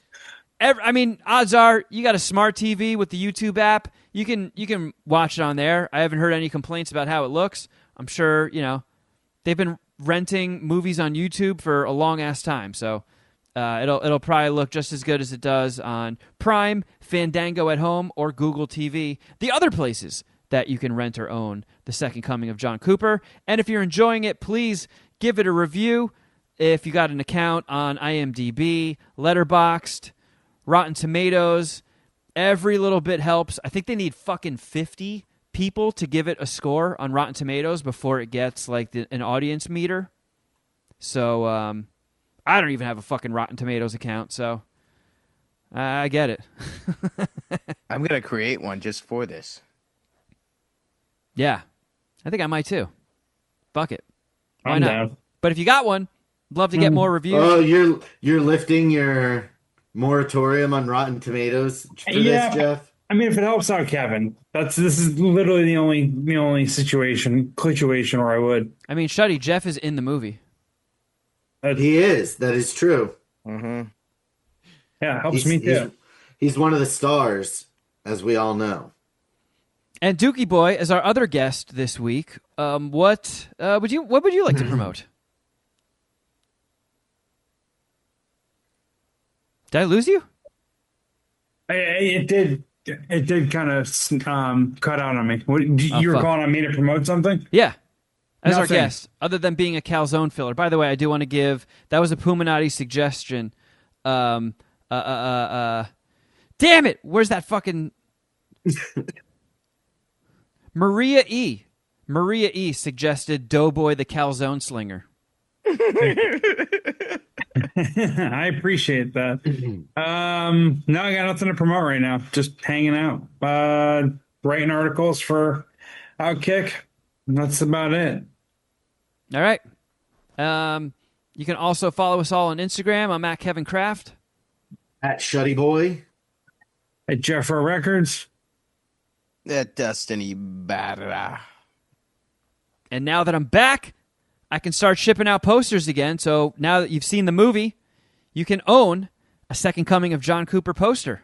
And I'll even sign that bitch. Just go to etsy.com/shop/John Cooper movie, and I will get it packed and safely shipped out straight to you and your butt.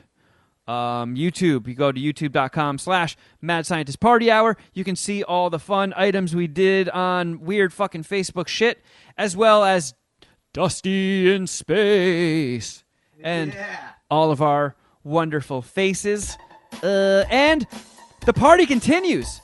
So you should sign up to our Patreon, patreon.com/Mad Scientist Party Hour. Always stuff dropping and plopping, and it is all high quality.